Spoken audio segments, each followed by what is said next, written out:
Welcome to another Sports and Songs podcast. We're on season 3, Andy, episode number 12. Today's the January 30th, 2022 NFL Championship Sunday. How are you doing? I'm doing well. Cincinnati's already in. Cincinnati had the early game and is going to the Super Bowl for the first time in 30 years. And the last two times they went, they played San Francisco.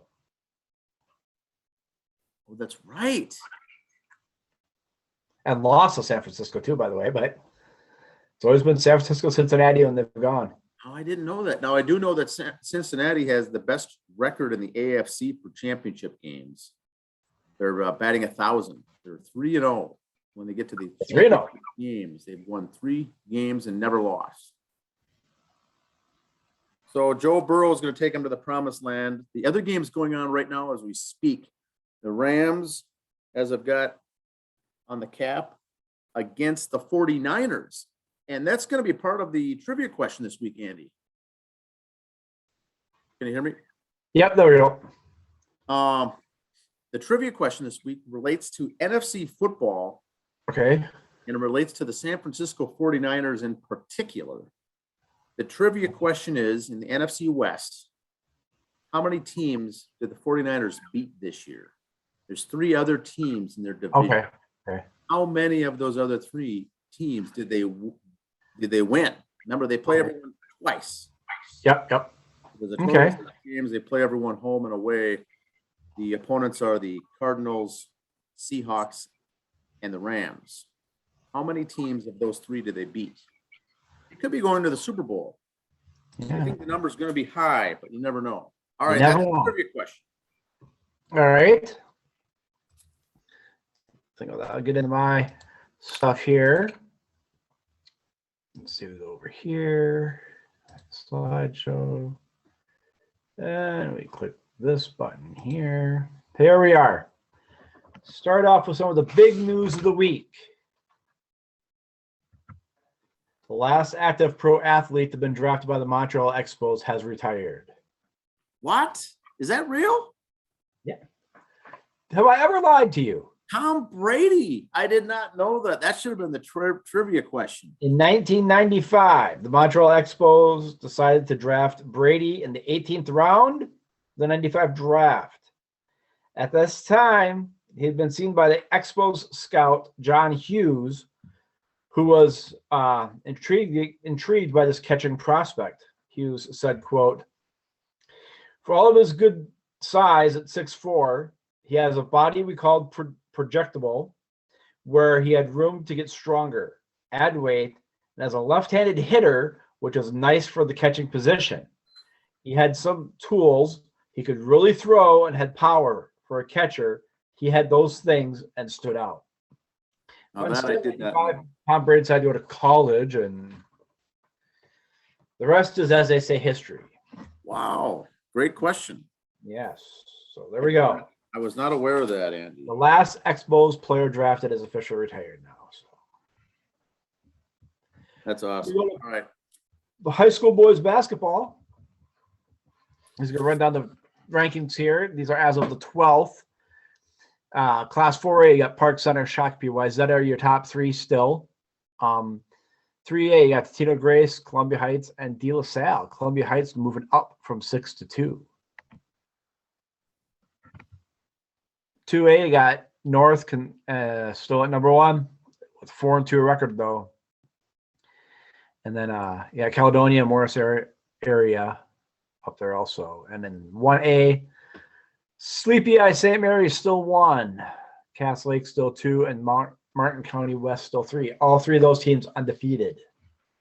So the 1A tournament could be very exciting this year. The girls in basketball, state of Minnesota, Class 4A, not much change there. Chaska and Tonka switched spots, and that's about it. Hopkins still holding on to the 1 seed. 3A, still the same 3. 1, 2, 3. Austin, Becker, and Academy of Holy Angels. 2A, some jumping around. Minnehaha Academy still 1. Good huge jumps from 3 to 2. Holy Family up to from 5 to 3. And the top 3 is not changing to 1A with Mountain Iron, Mare, and Sleepy Eye 1, 2, 3. The high school basketball, unlike college, because you don't get to play each other much, top 10 don't very, very often in high school sports. College, it's by the time it's printed, it's no good. So, boys hockey, from our friends at the Strib, you got Andover 1, Cretan Durham Hall, and Hill Murray, top 3 for 2A. And 1A, it's Hermantown, War Road, and Monmouth. Big shocker there. Everybody at 9-7, and they're the third-ranked team. Just shows how tough the conference is over there. Girls hockey, Andover, Edina, and Tonka. Edina did beat Tonka this week, so that kind of hurt. Tonka moved up from 4-3. Tonka strict the schedule. They had tough games in there too. And of course, War Road, Orono, and Proctor are your top 3 for 1A for girls. Andover is still 20-0 for lady hockey team there. So Gopher hockey. The men split with Notre Dame, and they got Michigan State at home coming this weekend. It's either 11-15 overall, 8-6 at home, 7-5 on the road, and third in the Big Ten with their records. So they don't have a Big Ten tournament for hockey. I mean, they do, but then it's all basically the NCAA tournament is what matters.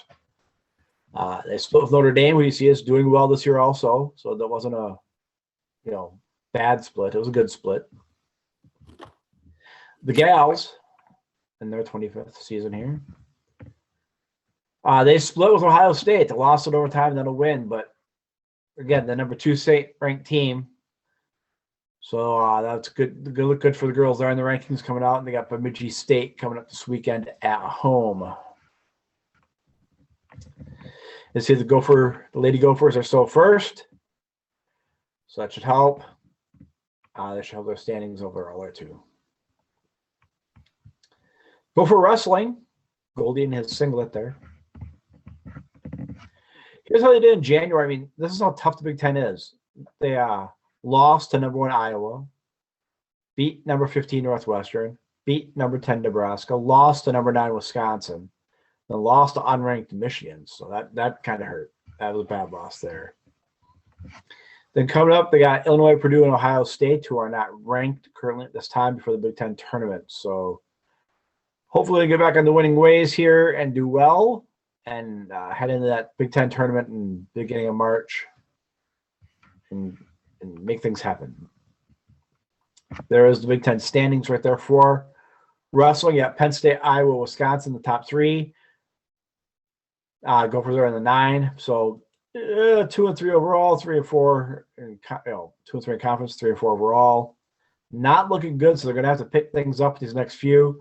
Like I said, everybody makes the conference tournament, so we'll have to see if they can get things going here.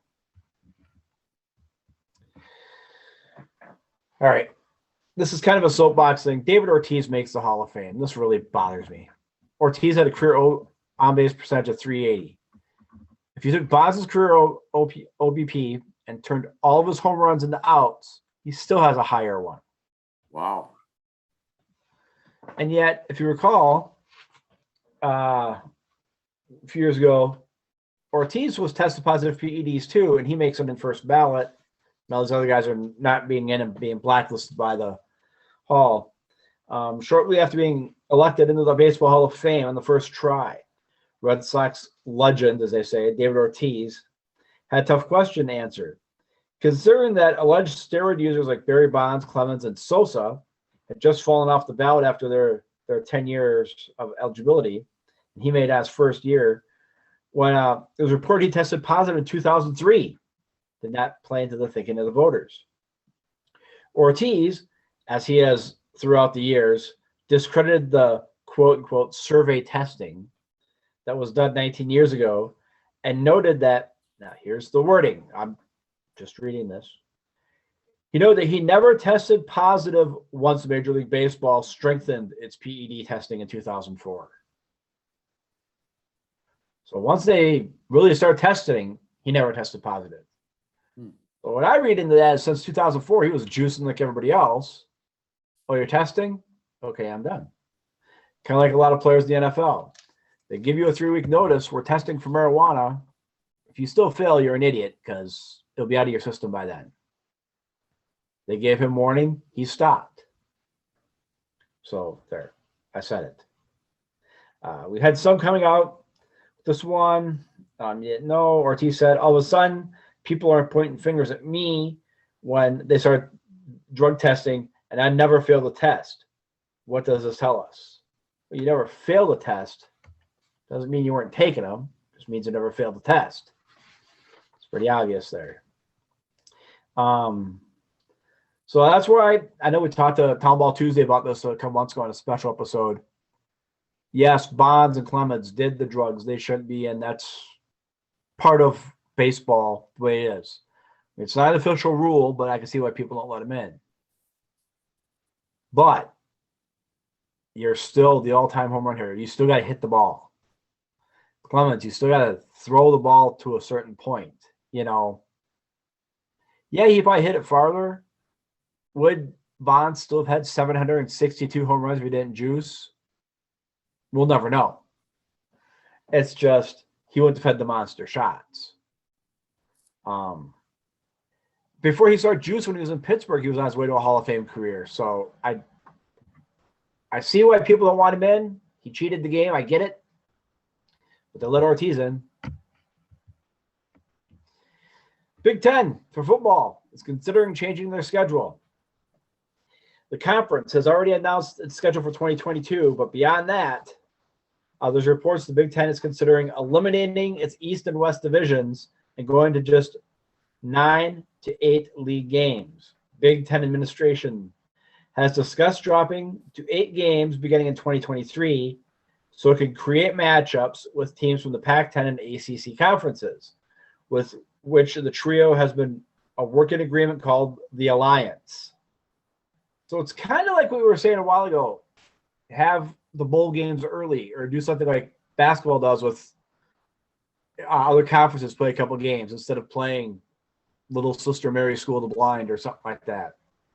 So if Big Ten does go with this, for all conferences, I think it could be a great thing. For both the ACC, the Pac-10, and us, it'd be great. Since moving to the East-West structure in 2014, the East has won all 8 Big Ten title games, including the last 4 by double digits, most of which the traditional powers, quote, quote, of the conference, Ohio State, Michigan, Penn State, and Michigan State are all on the East. Is it because of the 6-7 schools that got in the West cried? I don't know. But I kind of like the East and West idea.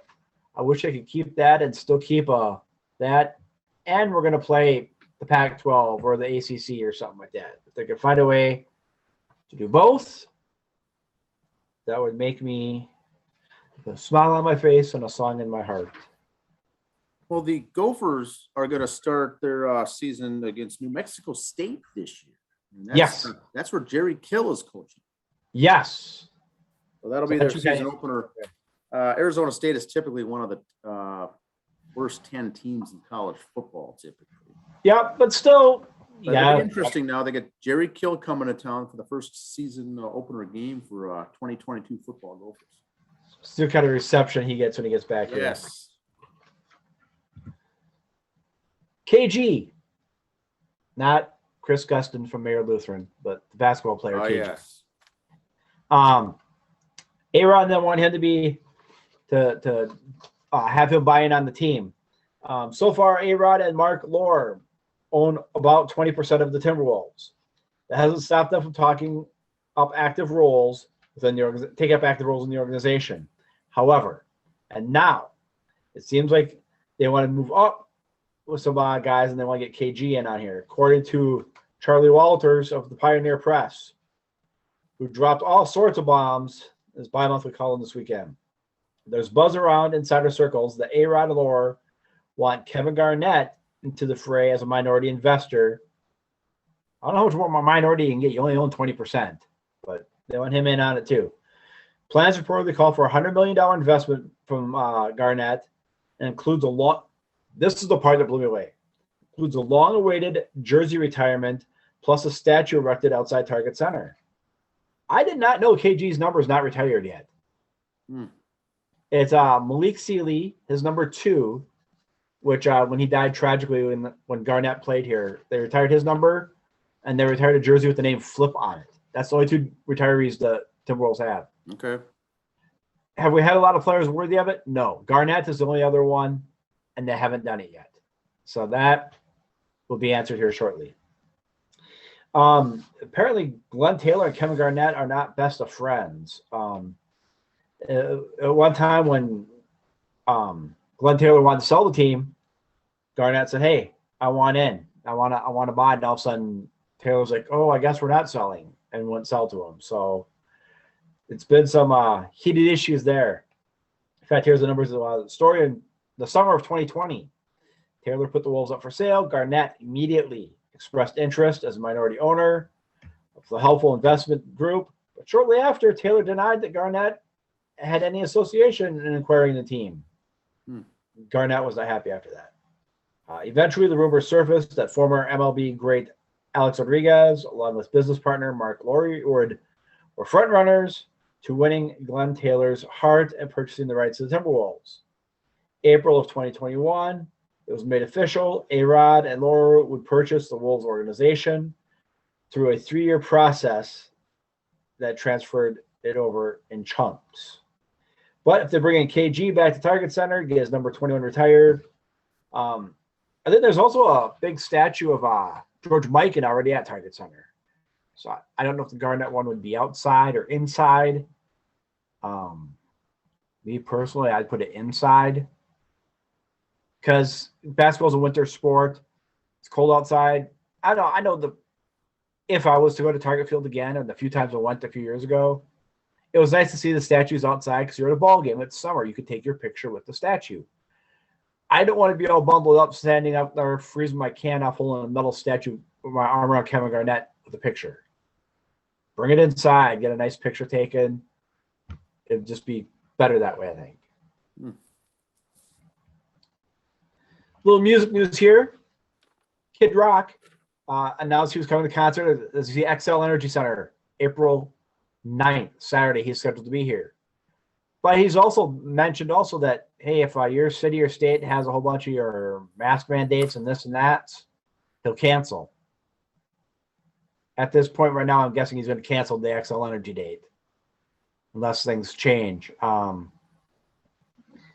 This is why I think, guys, you're not going to see a lot of big bands want to play Target Center, XL, or anything anymore because of these. They could probably, instead of fighting all that and going through all those hoops, they could probably make as much money as playing casinos or something else, or playing in St. Cloud or Rochester instead of playing in the cities. Yeah. Mankato. Like we say every week right now for the last few months here. If you only get tickets to go see Kid Rock, God bless you, go. But make sure you read the return policy. If he cancels, how do I get my money back? How does this go? So either that or ride it out, and 2 days beforehand, you could still, I'm sure, find tickets online. So Odell Beckham Jr. I kind of like this. I thought that was kind of funny. When he got his deal with the Rams, it was worth $750K, but he wanted to be paid in Bitcoin. The price then, Bitcoin was $64,293. It's now $35,400. And at the time, his deal's worth $412,000, almost $413,000. But he's taxed based on the $750,000 it was written for. So at the state and federal level, that's just over 50%, which means he's going to take home just over $35K this year. So, oh my God. Way to go, Odell. Really, I didn't see wanting partiers in Bitcoin. If you want to try to be the investor that way, I guess I got no problem with that. But to roll the dice and have it all in there and just have it kind of bite you in the shorts right here like this, I thought it was kind of funny. I mean, and the federal and state tax level. Oh my goodness. Yeah. Between Ohio and California, where his 2 checks are coming from. Yeah. Hey, you're the one who wanted to play in California, pal. Then again, if he makes the Super Bowl and wins it, who's laughing then? Andy Reid, I guess I knew this, but didn't realize until I saw the fact. First head coach And since the merger to bring 2 different teams to 4 straight conference championships. Okay, really? He did it with the Eagles for 4 years there, and they got the one time in. Now with the Chiefs, he's done it 4 years in a row. And 20 years apart from the first one with the Eagles to the one today. So that is unreal. Yeah. To not only have your team go, I mean, Marv Levy did it with the Bills 4 straight. I don't even know any other team that's gone 4 straight, let alone one guy who's done it twice. You know? I think the Vikings did it, 3 out of 4 years or 3 out of 5. The Cowboys had a string like that, 4 out of 6 years, something, but 4 straight with 2 different teams, roughly 20 years apart. That's unreal. Wow.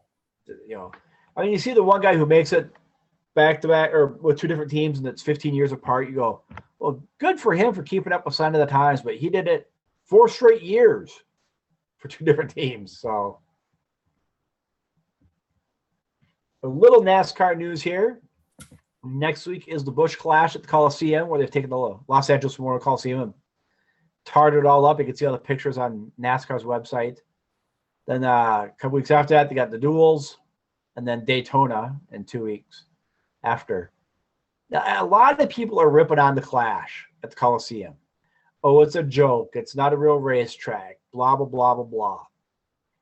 It's basically an exhibition game. It's like a spring training or something else. So it doesn't count for points in the standings. It's an exhibition. So, yeah, it's only 150 laps, 37.5 miles. It's an exhibition, for crying out loud. So go ahead and make fun of the track. Say it's small. Say it's this and that. It's almost like Major League Baseball playing at the Field of Dreams. Right. That game counts, though, right? Oh, that one counted. So it'd be like similar to that if it was an exhibition. Well, so it's like the Twins' first exhibition. That's like the Twins' first exhibition game every year is against the Gophers.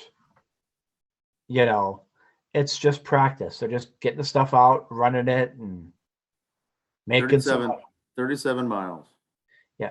Getting the fans back into it again. Hey, here we go. Here's some spring training racing, Wow. So just relax, enjoy it. Reported today, Mets reliever Jeff Ennis has passed away of cancer at the age of 59. Jeff Ennis was a sidearmer who made nearly 300 relief appearances as a member of the Mets during the 80s and 90s. Died Sunday after a battle with cancer, the team announced. He was 59 years old. His family recently set up a GoFundMe page to help with fundraising for the care. The latest update, the 27th, read as follows. They want to say thanks for the kind words. He was flown down to Georgia to be with family. We are still accepting donations in preparation for the impending hospital bills and funeral arrangements. So any help would be welcomed. I haven't heard this officially yet today, but I would not be surprised to see the Mets, a lot of players that cut the checks and cover these bills, no problem. So great day at GoFundMe, but I'm pretty sure we'll be down by Tuesday or Wednesday because players will sign in. As far as the Mets coverage goes, that's where I got this information from, was a Mets site. When he was there, he had 68 games, were part of 7 big league seasons there. He was originally joined the Mets as a 13th round pick in 83, drafted by the way of University of Illinois. He made it to the big leagues in 87. He wouldn't become a fixture at the Mets until 91. He would later spent time with the Padres, the Twins, and the Phillies organizations before he retired in 95.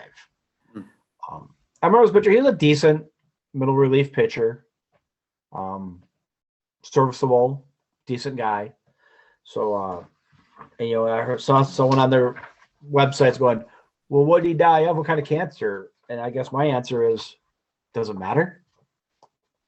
So, yeah, so Jeff Ennis passed away. Also, I heard today, Dr. Johnny Fever, Howard Hessman, passed away. So, oh, yes. That is true. The Olympics. Now, here's something, Dan, maybe you could help me. I don't know if things have changed here.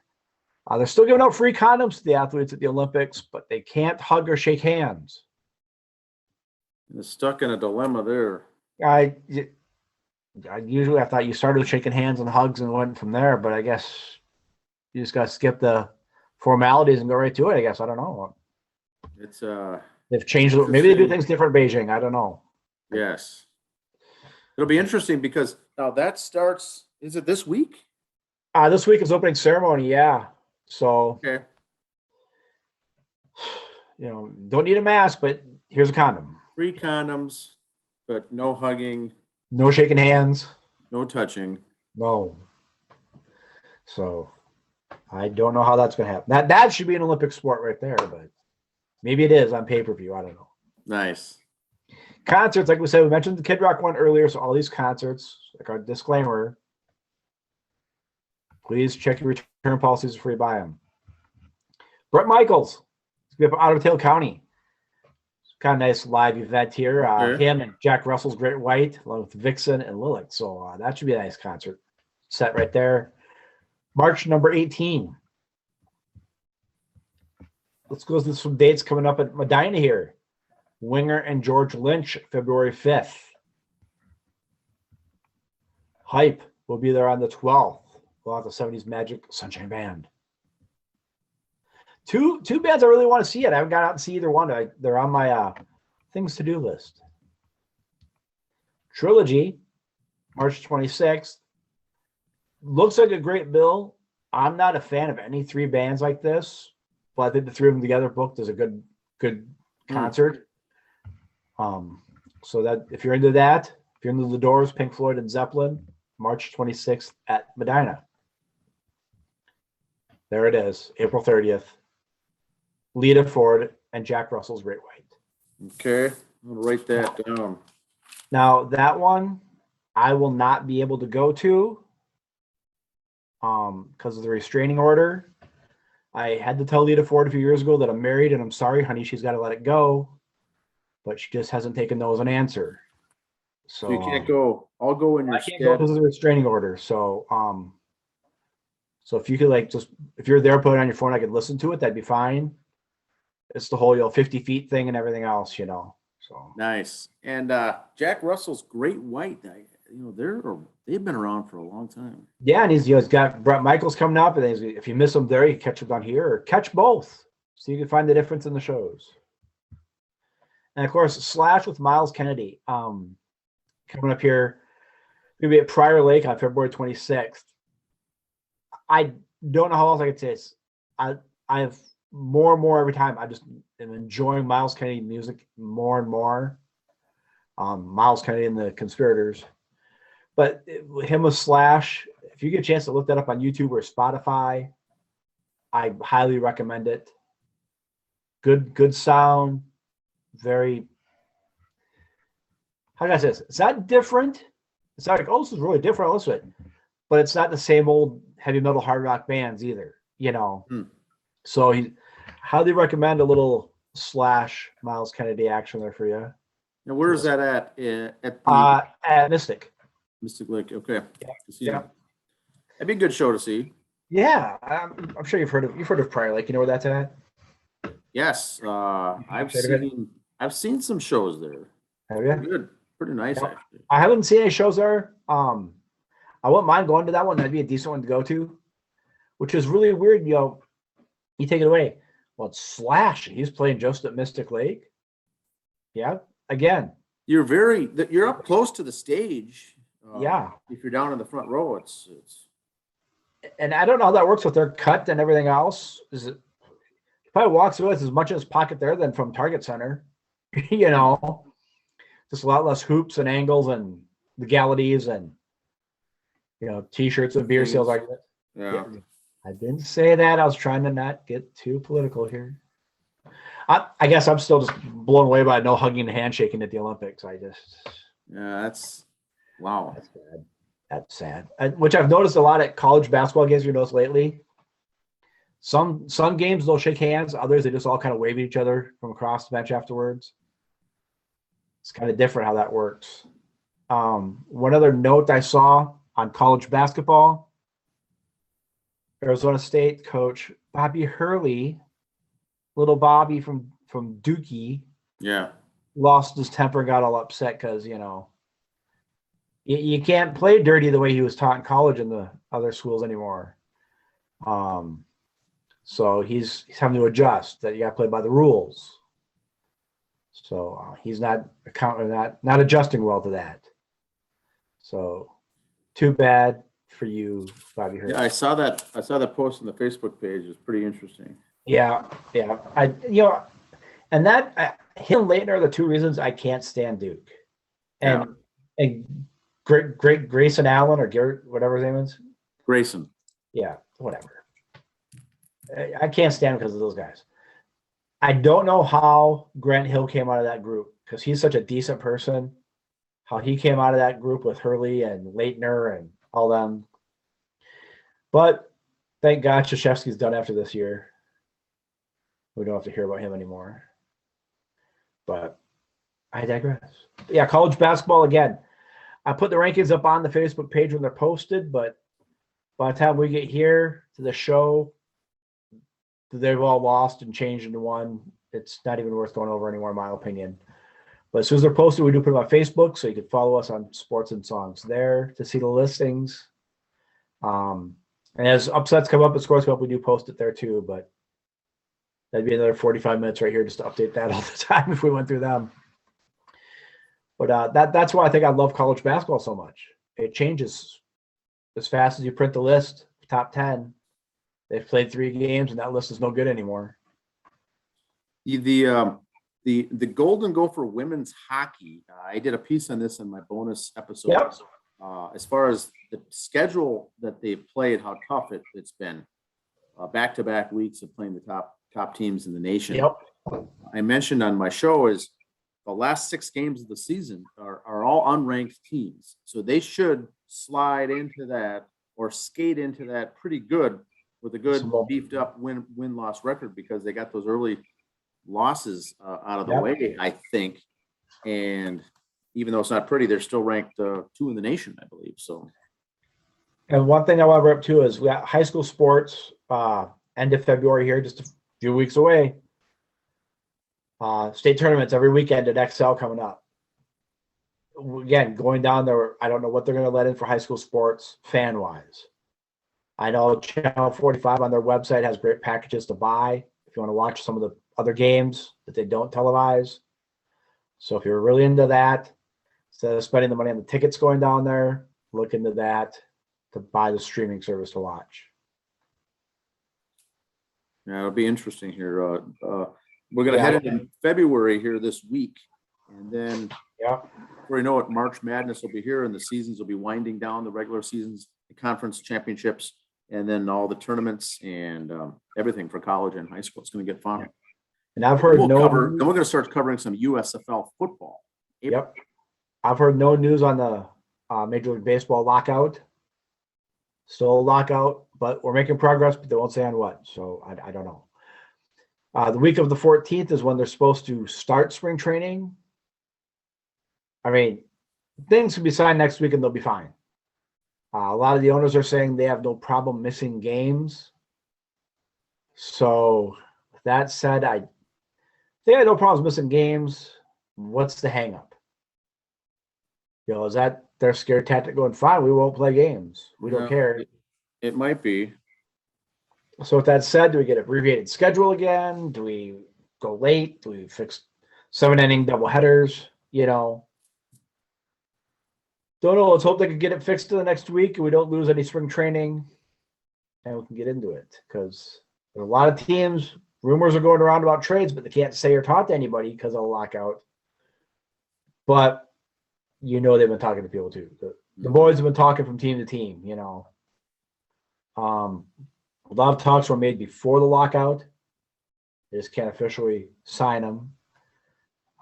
Carlos Carrero is a big name that comes up a lot where he was supposed to go. And with that said, so we'll see. We shall see. And then Carlos Beltran of the Mets, or one of the teams he played for was the Mets. Yep. He's up for Hall of Fame next year. A lot of people think he can make it. But a nice strategical move, the Yankees signed him to work for the Yes Network. So if he does make the Hall of Fame next year, the Yankees could say, look at our employee going into the Hall of Fame. That's just the anti-Yankee me coming out, but the smart businessman to me is going, nice move. So interesting. Yep. Beltran, very good. Beltran's one of the names. That's what I got, sir. Trivia question answer? Yes, I was thinking about it. Okay.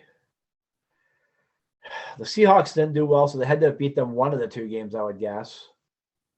The Cardinals started out hot, and I guess you've heard they swept the Rams. So I'm going to say they beat two of the teams.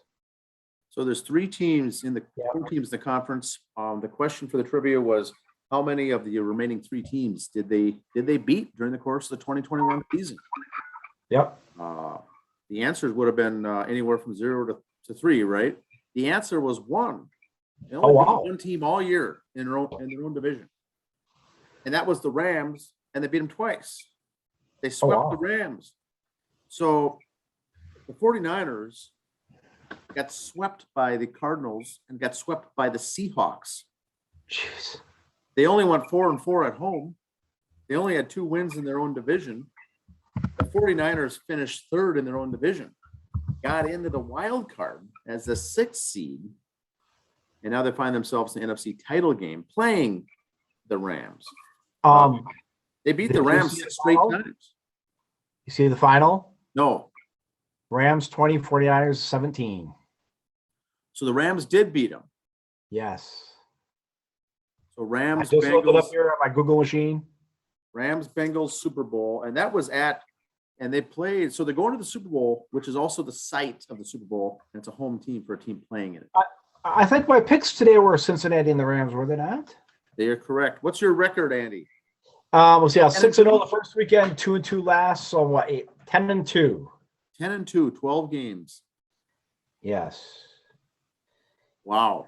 And I'm not going to make my Super Bowl pick here. I have to study film. You know, I have to check the charts. Check with my my staff. We'll have me and the interns have to get together and go over film and that. So Matthew Stafford now going to the Super Bowl in his first year with the Rams. That looks like a genius trade now. Yes. And Joe Burrow going to the Super Bowl with the Bengals. Yep. LSU guy. His second year at LSU, he leads them to a national championship. His second year in the pros for Mr. Burrow. Yeah, and he started where? Ohio State, right? He was LSU. He finished there, but where did he start at? I thought it was Ohio State, wasn't it? Yeah, I think so. So that'll be interesting. That'll be a good game. And remember, there's a 2-week gap. We got the Pro Bowl coming up next. That'll be played in Vegas, and then the Super Bowl in SoFi Stadium. I guess Thursday night they have a skills competition or something for the NFL. Okay. Now here's my question for you. Every other sport does it. The Pro Bowl for the NFL, half the guys skip out. They really don't. No one's going to do anything harmful to anybody. Once the NFL said, all right, after 10 weeks of the season, we're taking 3 weeks off. Week off, Pro Bowl, week off. That's their bye weeks. They all get the same bye weeks. But they throw the Pro Bowl in the middle of the season. You think they'd be interested in it then? I don't know if they would be, because there could be, once again, injuries. Well, they're getting all of them, though. But, okay, then make the Pro Bowl basically a flag football game. So that's basically what it turns out to be anyway. You know? Yeah, it's a tough nut to crack, that Pro Bowl game. No one goes, no one cares. It's a big to-do, at least when they're going to Hawaii. All the players want the bonus for making the team, but then when they make the team going, can't go, I'm having shoulder surgery, or I'm going to. And now with it is, when it's here in the States and that, the week for the Super Bowl, none of the players from the Super Bowl teams are going to go, which really never did anyway to start with. But you're definitely not going to go to the Pro Bowl if you got the Super Bowl the next week. Yeah, so if you play the championship, it's a good point. The Pro Bowl coming up next week will be played. The players will be there, except for the players from the Rams that are elected to the Pro Bowl and the Bengals. So right, and probably the 49ers substitutions now come in. Maybe the 49ers and Chiefs too, because he just played the week before. Yeah. No, the last thing I do is be around other people right now. I just lost a championship game. So after 50 years of the Super Bowl never being played, consisting of a team playing at home, now we get 2 back-to-back years. And one last thing without pat myself on the shoulder, then we'll get to your album review. If you look at the social media today, I did make my picks, Cincinnati and the Rams. Mr. Chris Lance popped off. He'd buy a round if I was right. I saw it. We'll be at Riverside Friday night. Chris Lance is buying rounds. The Riv. Long Island's. None of this 2-for-1 special happy hour. No. Long Island's and raspberry commie shots on Chris Lance. That'll be interesting to post. Yes. We'll see how that goes. And you can post some photos after that event. I'm thirsty already, Chris. That was good. I did see that right away. I got a chuckle. I called him right after that.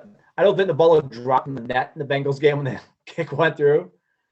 I said, I like Long Island's. He said the Rams haven't won yet. I said, I like Long Island's. So we shall see. It. Well, we had all these games that come down to the final kick in divisional games, and now we get the championship games very close. Came down the last minutes too. Yeah, beautiful. Awesome football, and now we get the Pro Bowl in between. Yeah, well. All right. Album of the week. Yes, go ahead. Fire away. Here's the album of the week. Gonna do a little heart album of the week. Nice. Baby Lestrange. Baby Lestrange is the album of the week by Heart. It's their 5th studio album. Released in 1980 on Valentine's Day, of course. February 14th, Valentine's Day, they released this. It's the first album without their founding member, Roger Fisher, on lead guitar. He left the band months prior to this, along with his brother Michael, who was manager. So they're going through a shuffling after their 4 albums were complete. Now they're on album 5, get rid of the lead guitarist. They moved Nancy Wilson into that role now. And so they really don't have one. They used Howard Leese on a bunch of the songs here on this album. But the album was a commercial success, peaking at number 5 on the U.S. Billboard 200 charts and spending 22 weeks on the chart. Certified gold. Here's the songs. Baby Lestrange, song 1. Song 2, Down on Me. Song 3, Silver Wheels. Silver Wheels was an instrumental, very good, done by Nancy Wilson. Song 4 is Break. Song 5, Rockin' Heaven Down. Song 6, Even It Up. Now, Even It Up was released. That was the first release of this album in January 1980. And in the background, you hear the horn section. The horn section, good trivia question there. It's backed up by the Tower of Power horn section. Tower of Power does the horn section there on that song. They brought them in.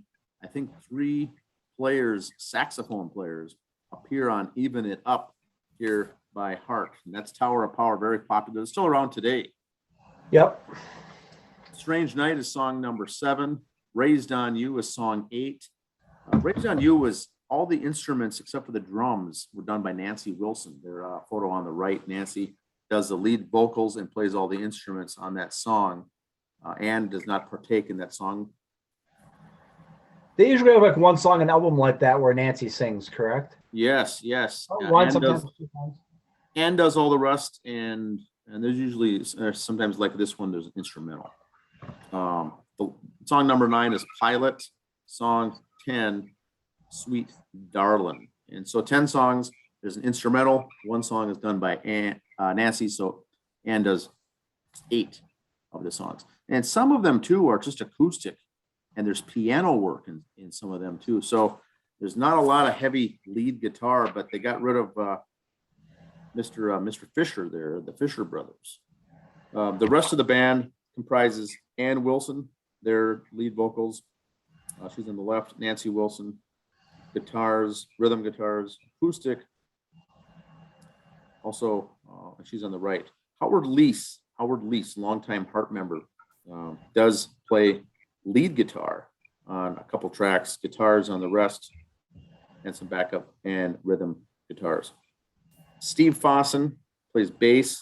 Michael DeRocher is on the drums. Now, song 10, Sweet Darlin', also the piano on that. That's a slow, Really good song, actually. Sue Ennis, longtime friend of the Wilson sisters. Sue Ennis is the pianist there on that track. Sue Ennis. And let's see. So it just went gold. 37 minutes, 30 seconds is the album length. It's their 5th album. It's considered genre hard rock. Yeah, they were always kind of that, because there wasn't much after the 70s where there was no rock and roll category. It was hard to be rock and roll. Correct. So it Southern fell in rock, there. hard rock or whatever, you know. I listened to it again, this week. There's a couple throwaway songs, I think, on the album. The rest are very good. And there's a handful of songs that are very underrated, actually, as well. They released Even It Up, Raised on You, and Baby Lestrange. Recorded it in Seattle, released on Valentine's Day. That's the album of the week, Heart, Baby Lestrange, 1980. Went gold. If you get a chance on YouTube, look up Heart's Hall of Fame induction. Pretty cool there. It was nice to see that. I sent Dan a video this week. I was looking through that stuff. Alice in Chains with Gretchen Wilson doing Barracuda. Now, that was unreal. That was a rendition by Alice in Chains, also Seattle band, does a rendition of Barracuda that they use Gretchen Wilson on lead vocals. And she belts out the lead vocals, arguably about as equivalent of Ann Wilson. right. Gretchen Wilson, very, very good singer. She's done some other Heart songs, other cover songs. But as I was looking through that, there was one other Heart cover one. Intern Abby brought it up to me. Fergie doing Barracuda. Fergie. I made it about 3 words in and turned it off. Wow. So Too much. If you, as you're searching, just don't do it. Don't even do it. No, unless you're mad at the misses and you want to play it, then go ahead. But don't. No, it's not. Fergie? No. Yeah, no. Ouch. Now, I did see the link of that video of Slash performing as a youngster with no glasses on. Oh, wow. Did I send that to you? No. A very rare, a teenager. I think he was 15 years old. Slash is a teenager playing lead guitar on stage. Some YouTube deal I ran across this week with Slash with no glasses on. And There was another one I saw. God, it had to be. It's an older video. It was Slash with Miles Kennedy. It was an Ozzy Osbourne tribute over in Europe somewhere, but Slash with Miles Kennedy doing Crazy Train. really? That's pretty good. Like Donington or something? Yep.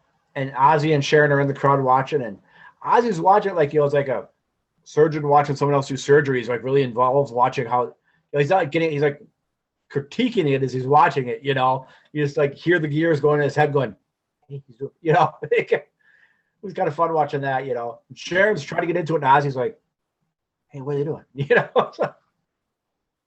Interesting stuff. That's all I've got for album and sports. Congrats to the Bengals and Rams. We'll see them in the Super Bowl. You're going to see a post coming up this week, social media wise. So here's a little input for you all right now. If you play high school baseball, town ball baseball, or college baseball, please on our Twitter account, Sports and Songs 1, send in your pictures for the All Flow team. Oh yes, all flow. So hair. The hair. Mullets, awesome hair. Yes, we want the preseason team. Then if you don't think you qualify now, send in your before picture. Then your after the season. There is a second category if you're skin bald but have a beard. The Michael LaValliere category. Oh yes. If you got a bald head with a beard, that's like miscongeniality. We'll have a category for that too. But if you're in high school, got a full beard and a bald head, man, God bless you, you're in. But we're gonna put together the preseason rankings for that, and then at the end of the year, we'll put something on Twitter this week. We'll get together with Town Ball Tuesday and put something out this week on that. Send in your nominations. Nominate yourself or a teammate. Because it'll come to a culmination Labor Day weekend at the state baseball tournament. The all flow team will be announced. Yeah. High school, town ball teams, college teams. If you think I kind of got long hair going, here's my preseason here, then we'll see how you do through the season. Kind of go how you do with that. So that'll be fun. It's always a good time. All right. So Anything else? Get that back to school haircut now, and then not again until September. Awesome. All right. Have a good week. All right. See ya. See you next time.